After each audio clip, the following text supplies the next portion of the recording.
අපි බලමු මේ details ටික අපි කොහොමද අපේ table එකට දාගන්නේ කියලා. right මෙතන මේ තින්නේ මගේ table structure එක. ඒතකොට මේ table එකට කොහොමද දාගන්නේ? ඒක කරන්න කලින් මම කියලා දෙන්නම් කොහොමද අපි PHP MyAdmin එකේ table එකක් හදන්නේ කියලා. මොකද ගොඩක් කට්ටියට මේකත් ප්‍රශ්නයක්. PHP MyAdmin එකේ ඒතකොට මම පාවිච්චි කරන්නේ WAMP server එක.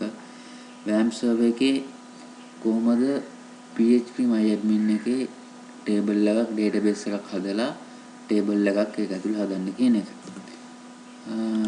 database එකක් අපිට පුළුවන් හදන්න දැන්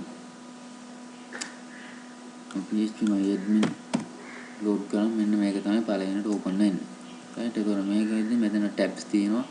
මේ tabs වලට ඕන නම් මෙතන වට SQL query එක ගාලා table එක හදන්න පුළුවන්. නැත්නම් මෙතන කෙලිම table එකේ create database එක table name එක දෙන්න පුළුවන්. මම new database කියලා දීලා create කරාම දැන් හරිය මගේ new database එක හැදුනා.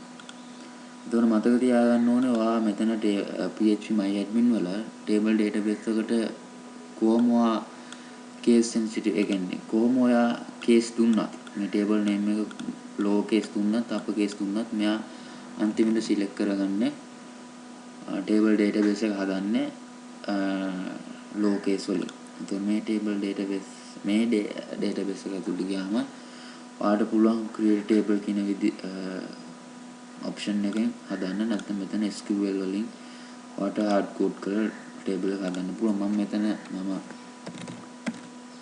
table 1 කියලා දීලා මගේ number of columns 2 කියලා දෙන්නම්.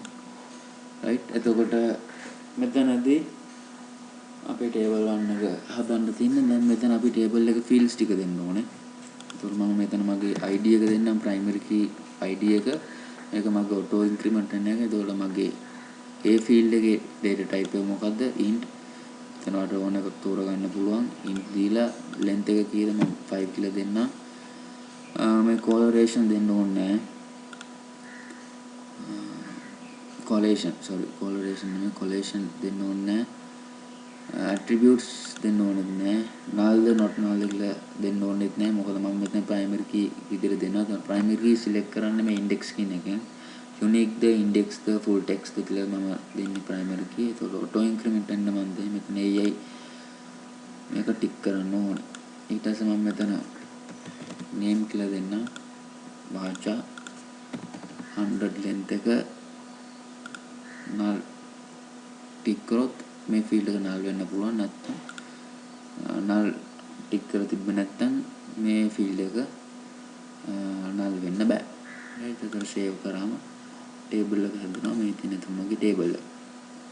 right ඒකෝර එච්චරයි. දැන් ඔයගොල්ලෝ දන්නවා table එකක් කොහොමද හදන්නේ. ඊට පස්සේ මට පුළුවන් මේ table එක database එක drop කරන්න.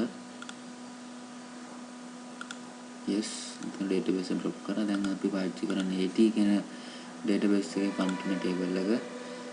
හරි එතකොට අපි බලමු අපි කොහොමද අපේ database එකේ function table එකට අපි data populate කරන්න කොහොමද කියලා. right පළවෙනි අපි අපේ database එක select කරගන්න ඕනේ. ඒතකොට ඒකට MySQL database එක select කරගෙන අපි server එකට අපි log වෙන්න ඕනේ. එතකොට MySQL connect කියන එකේ ඇතුලේ අපි දෙන්න ඕනේ මොකද්ද මගේ server එක. එතකොට මම මගේ local machine එක වැඩ කරන්නේ. එතකොට මගේ local host ඊට පස්සේ මගේ user කවුද? root password එක මගේ password නෑ. right ඊට පස්සේ MySQL select db database එක නම මගේ AT. හරි එතකොට මට පුළුවන් දැන් මෙතන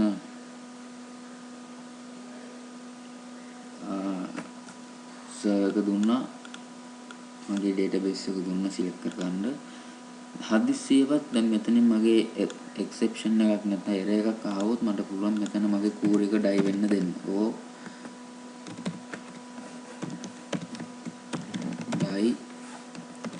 ඩයි වෙද්දි මම කියනවා MySQL එරර් එකක් print කරන්න කියලා. right. එතකොට මෙතන කියන්නේ මොකද්ද? මේ කූර එක නැත්නම් මේ PHP කෝඩ් එක රන් කරන්න නැත්නම් ඒ කියන්නේ මේක ෆේල්ස් වුණොත් කෝඩ් එක ඩයි වෙන්න කෝඩ් එක මේ මෙතනින් එහාට මොකුත් print කරන්න එපා. කෝඩ් එක ඩයි කරන්න MySQL error එකත් එක්ක ඒ කියන්නේ මෙතනින් පාස් වෙච්ච error එකත් එක්ක error එක print කරලා කෝඩ් එක ඩයි කරන්න. ඒකම මම මෙතනත් දෙන්න මගේ database එක select කරද්දි MySQL select dp or MySQL die with MySQL error. right. එතකොට අපි ඒක කරගත්තා.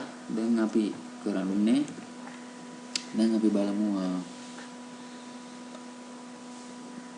කූරික හදන්න. එතකොට මම කූරික හදන්න මම නිකන් සාමාන්‍ය කූරි කියලා variable එකක් හදාගෙන ඒකට මම string එකක් මේක කරනවා insert into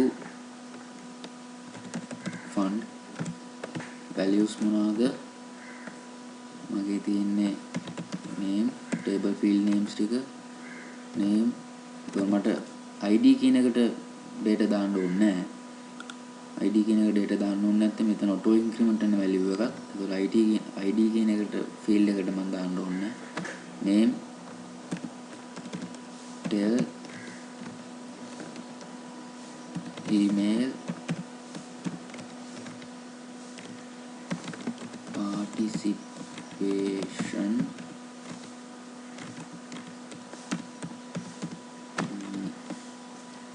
insert into fund කියන table එකට name tell email participation alumni ඊට පස්සේ values ඉන්ලා මෙතන මම කරන්නේ variables ටික concatenate කරන. එතකොට මෙතන name එතකොට PHP වල concatenation operator එක තමයි මේ dot කියන එක. C# වල නම් plus PHP වල dot. so name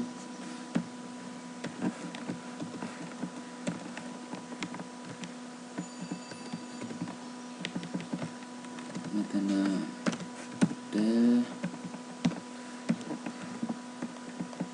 මෙතන email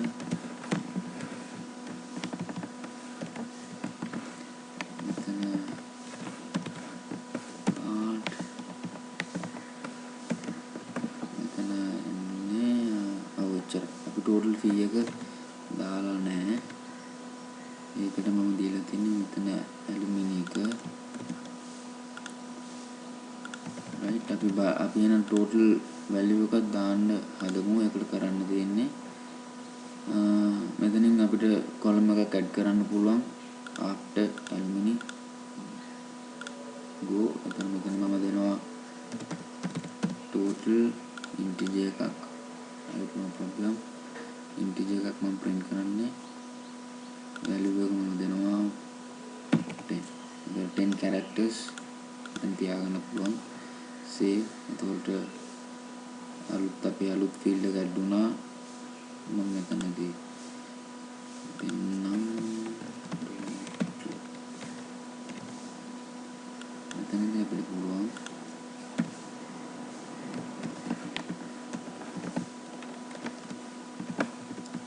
total එක insert කරන්න. දැන් බලමු මේ අපි query එක print කරලා අපේ query එක හරියට print වෙනවද නැත්නම් query එක හරියට හැදිලාද තියෙන්නේ. right. අපි බලමු මෙතන right.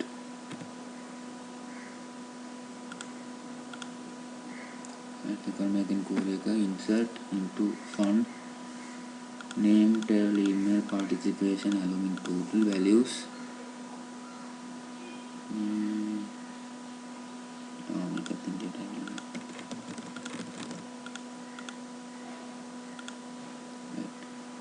values, name, telephone number, email, fundraising dinner, yes, total value, right?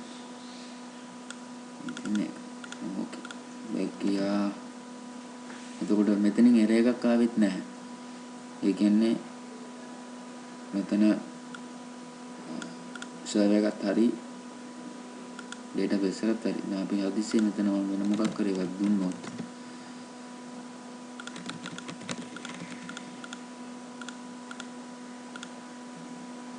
ඉතින් error එකක් print වෙනවා unknown database.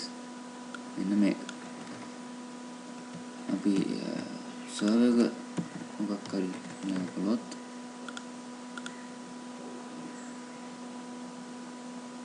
අපිට මේ තියෙන error PHP network gate access gate add info fail. ඒ කියන්නේ මෙතන මෙයා කියන්නේ server එක හොයාගන්න නැත්නම් මෙතන දීලා තියෙනවා MySQL connect error එකක් ඇවිල්ලා තියෙනවා line 73 එකේදී කියලා. line 73 මෙන්න මෙතන. right then refresh කරොත් දැන් error එකක් එන්නේ නැහැ. දැන් ඕගොල්ලෝ ඉස්සෙල්ලා දැක්කා මෙතන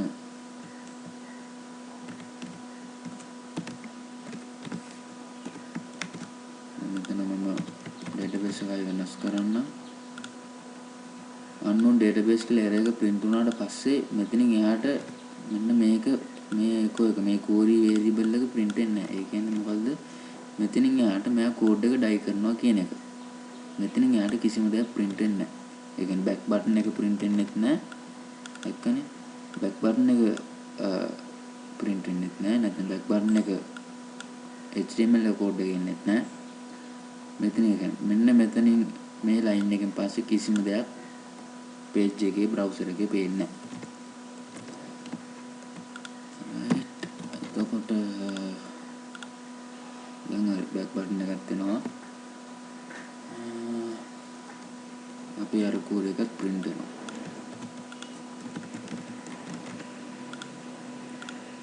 පොඩි space එකක් තිබ්බා. හරි. එතකොට ඒක හරි. දැන් අපි බලමු මේ code එක run කරන්න. එතකොට MySQL query